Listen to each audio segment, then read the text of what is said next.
तो इससे देखिए क्या एंट्री से क्या पता चल रहा है कि हमने एक बैंक अकाउंट क्रिएट किया था। इस बैंक अकाउंट में 10,000 रुपए आए थे।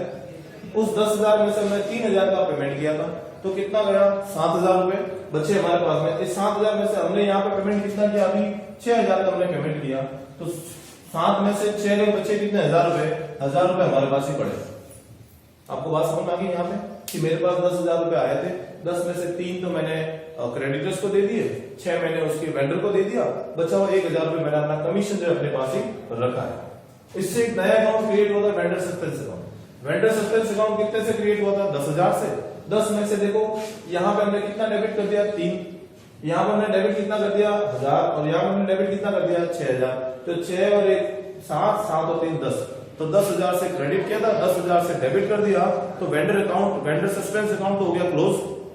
बैंक अकाउंट में हमारे पास 1,000 पड़ा था, वो हमको कमीशन मिल गया। इसका मतलब क्या होता है कि जब इस तरह का जब कॉन्सेप्ट होता है कि जब किसी कंपनी के द्वारा फर्म को एक्वायर किया जाता है, फर्म को खरीदा जाता है, उस केस में कंपनी के पास में ये ऑप्शन रहता है कि वो चाहे तो उसके बिल्स पेबल को, क्रेडिटर्स को, डेटर्स को या बिल्स रिसीवेबल को खरीदे या फिर ना खरीदे।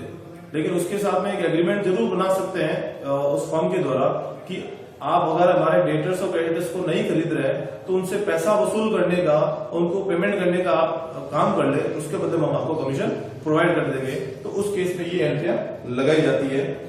इससे देखिए कोई नया अकाउंट आपके बुक्स ऑफ अकाउंट्स में पेंडिंग नहीं है। वेंडर सस्पेंस जो अकाउंट क्रिएट किया था, तो वेंडर सस्पेंस अकाउंट पूरा क्लोज हो गया। एक एंट्री बचती है, वो हमारे पास आता है bank account debit to commission.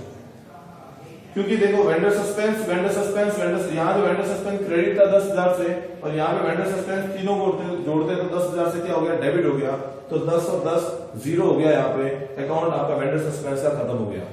Bank account जो था, बैंक अकाउंट 10,000 से डेबिट था, लेकिन बैंक अकाउंट क्रेडिट कितने से हो रहा है, केवल 9,000 से क्रेडिट हो रहा है। तो 1,000 का बैंक अकाउंट अभी भी डेबिट पड़ा है, और हमारे पास एक नया अकाउंट क्रिएट किया हमने कमीशन का, वो क्रेडिट पड़ा है। तो एंट्री अल्टीमेटली क्या हुई है, last entry bank account debit to commission 1,000 रुपए हमको मिले, और वो अपनी कंपनी की क्या हो जाएगी, इनकम कहलाएगी, और बाकी जो है हिसाब किताब हमने करके उसका पेमेंट कर दिया था। तो ये थी आपके वेंडर सस्पेंस के साथ में एंट्रियां।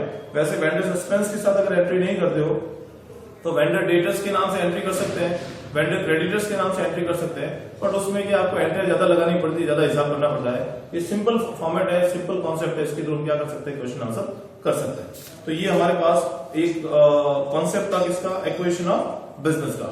इसके बाद हम कॉन्सेप्ट पढ़ेंगे गारंटी वाला।